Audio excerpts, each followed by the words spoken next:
les figures chartistes du moment. On va voir un petit peu le contexte.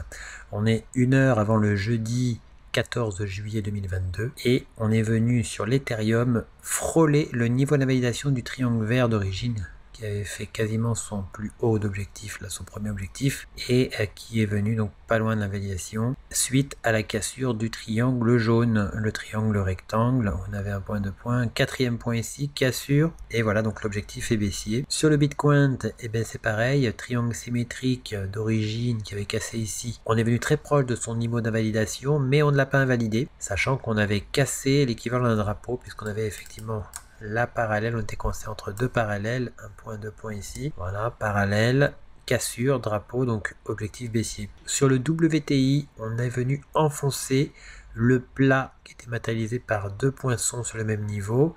Ce plat, on est venu l'enfoncer, mais on résiste au-dessus. Et sur le pétrole, nous, on est rentré à l'inverse de la cassure, à l'achat, avec un stop ici. On imagine que la tendance sur le pétrole, c'est pas fini, l'histoire d'inflation, etc., des énergies. Et voilà, donc on pense que ça va faire une contre-attaque et que ce sera une fausse cassure. Et on a jugé que l'amplitude de la fausse cassure potentielle pouvait être restreinte. Donc ça, c'est loin d'être sûr. C'est pour ça qu'on met un stop. Et on a un potentiel haussier, sachant qu'il y a un risque de former une épaule droite, épaule, tête, épaule droite, aussi pour une épaule tête-épaule. Voilà, donc comme il y a ce scénario potentiel d'épaule tête-épaule, on a décidé de faire un objectif qui reste dans le triangle rectangle, mais l'objectif pourrait aussi être de faire donc une fausse cassure ici et de casser finalement dans l'autre sens pour reprendre la tendance haussière par la suite. Donc ça, c'est aussi une possibilité, mais n'oublions pas qu'il y a toujours la possibilité de simplement continuer à la baisse vers l'objectif du drapeau et vers l'objectif du triangle rectangle tout à fait naturellement. Sur le silver, eh bien, on a ce biseau descendant, il y avait une toute petite cassure ici, puis là une cassure plus franche maintenant. Entre temps, on est rentré en position recontact sur la figure, on avait un stop très serré sur ce plus bas ici, on est venu le raser, mais finalement on est remonté et on a fait donc le stop, on l'a remonté en positif au-dessus ici, stop suiveur à plus 571 €. L'objectif du biseau descendant, c'est la ligne jaune, on est juste en dessous, un objectif à 7000. Sur le gold, on est venu encore plus proche du niveau d'invalidation du triangle rectangle, mais on est encore un peu de distance avant. Et puis il y a une réaction haussière un petit peu là. En H4, eh bien, on est venu faire l'objectif d'un drapeau, parce que finalement on avait notre triangle symétrique, qui est un objectif tout en bas ici, mais on aurait pu faire la parallèle au fait du support du triangle symétrique, on trouve un point, deux points, donc ça fait un drapeau aussi, l'objectif drapeau, on l'a fait. Sur le FTSE, c'est-à-dire UK 100, un point, deux points, trois points, cassure, réintégration, cassure, on reprécise la résistance, on tente un rebond, on fait une sorte de rentrée à l'intérieur, on a considéré que c'était une sorte de piège final pour repasser au-dessus, et donc du coup on est en position, si ça remonte un petit peu encore, on va faire le break-even, c'est-à-dire amener le stop sur le prix d'intervention tout à l'heure. On a 600 € de stop pour si jamais le scénario s'invalide, sachant qu'on avait déjà fait une entrée en position sur cette petite flèche bleue et qu'on a été stoppé ici. On a attendu finalement que ça fasse une nouvelle incursion, c'est remonté, c'est revenu ici, là on est rentré en position. Sur le CAC 40, de la même manière, on est re-rentré dans la figure après une cassure et un arrondi pour le pullback. Et finalement, nous revoici au-dessus de la résistance au-dessus du biseau, la résistance du biseau descendant. Sur le DAX, on est venu quasiment invalider le V-bottom qu'on avait repéré au début. Et on s'aperçoit qu'il y a un point, deux points, trois points, petite incursion, 4 points. On est dans un triangle symétrique. C'est possible qu'on refasse un plus bas encore et que du coup, on ait un support un petit peu différent.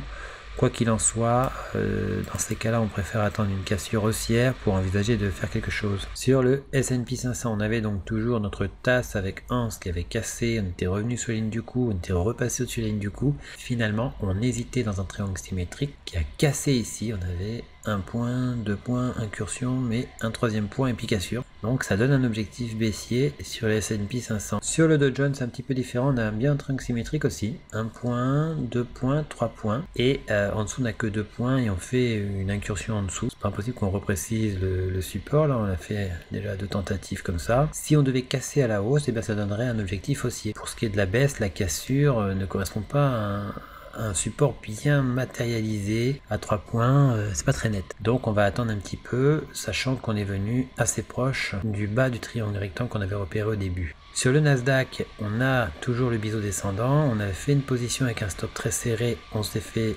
stopper ici, on était rentré ici, on s'est fait stopper ici, avec cette bougie, cette baisse et cette remontée. On est de nouveau au-dessus du biseau descendant qui est toujours fonctionnel. Donc, toujours une idée haussière sur le Nasdaq. Sur le NZD USD, on est revenu sur le demi-objectif du drapeau et sur l'objectif de l'ancien triangle symétrique. Pour l'instant, on attendra une construction de quelque chose ici. AUD USD, on est toujours autour de la cassure de l'élargissement symétrique. En M30, on a toujours le triangle rectangle qui est cassé à la baisse. Et finalement, on fait un pullback qui rentre bien dans le triangle rectangle. Ce pullback, c'est une figure, c'est un biseau ascendant. On va zoomer dessus. Voilà, avec 1 point, 2 points, 3 points, petite incursion. On remonte. Au-dessus, 1 point, 2 points, 3 points. Biseau d'élargissement ascendant. Son objectif, c'est son plus bas. On peut aussi reporter, quand on aura la cassure, toute la hauteur de la configuration. Au niveau de la cassure, ça donnera un objectif baissier. Euro CAD, on est venu taper le demi-objectif. Ça crée une réaction. Donc prudence pour la baisse quand on arrive sur le demi-objectif. Souvent il peut y avoir des retournements, hein, prudence. GBP AUD, eh bien on hésite toujours autour de la résistance du triangle rectangle qui avait cassé, qui se cherche un petit peu. On attend de repérer quelque chose. GBP NZD, on avait fait une cassure, réintégration. Et là on revient casser le triangle symétrique. Par contre en M30, on s'aperçoit qu'on avait un triangle symétrique qui avait cassé très rapidement à la hausse, mais attention, il a cassé trop tôt, il a cassé avant les 70%. Et puis finalement, maintenant, on a trouvé un troisième point, 1 point, 2 points, 3 points, et on casse à la baisse. Mais on réintègre immédiatement le triangle symétrique. Donc, on va patienter pour voir les choses un peu plus clairement par la suite. Sur le GBP NZD, on pense toujours à une cassure future haussière. NZD JPY, on a toujours cette idée de vouloir espérer une remontée puis une cassure haussière d'un triangle symétrique qui avait pourtant cassé à la baisse. Donc on imagine la formation d'un nouveau triangle. On attend. AUDJPY, le triangle symétrique, lui avait cassé à la hausse. On est revenu repréciser le support. Si jamais on casse ce support, ça donnera un objectif baissier. Mais si ce n'est pas le cas, eh bien on pourrait effectivement reprendre la hausse et repasser au-dessus de la résistance du triangle symétrique. GBP-JPY, on attend toujours la cassure de l'oblique qui servirait de résistance ici, le retour vers ce niveau pour mieux comprendre ce qui se passe. USD-JPY, on est revenu sur l'objectif de notre ancien drapeau et on a toujours l'objectif du triangle symétrique, même si ce triangle symétrique avait cassé un peu tôt.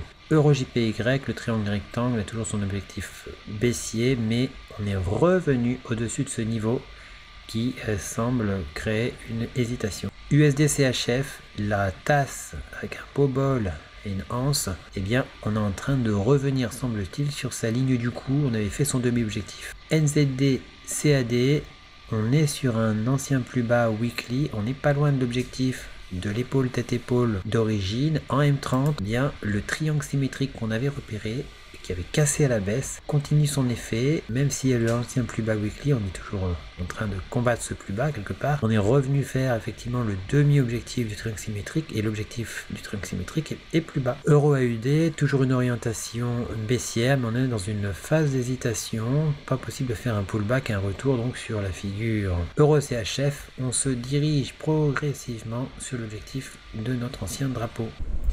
Voilà, pour découvrir les nouvelles figures chartistes et les nouvelles figures harmoniques du moment, vous allez sur Analyse VIP sur le site internet. Vous pouvez mettre l'application avec le code d'invitation pour effectivement recevoir les notifications directement, donc les nouvelles figures dès qu'elles sont postées dans le forum correspondant. Voilà, donc maintenant c'est gratuit, il suffit de cliquer sur s'abonner ici sur ce site. Quand vous êtes membre du site, pour être membre c'est gratuit, hein, il suffit de cliquer sur connecter ou vous cliquez sur s'abonner et puis vous mettez s'inscrire. Voilà, votre mail, un mot de passe, vous marquez que vous n'êtes pas un robot, vous inscrivez et puis vous recevrez donc les notifications sur votre téléphone par mail si vous avez votre mail dans votre téléphone comme souvent, et puis par l'application aussi, comme quoi il y a une nouvelle figure qui a été découverte et qui a été postée.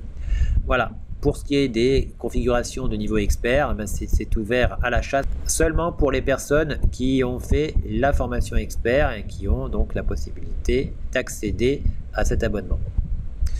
Voilà, vous avez aussi sur Twitter effectivement les nouveaux posts qui seront désormais postés. Alors pas forcément tous sur Twitter, donc je vous conseille de vous abonner sur les analyses VIP. À bientôt.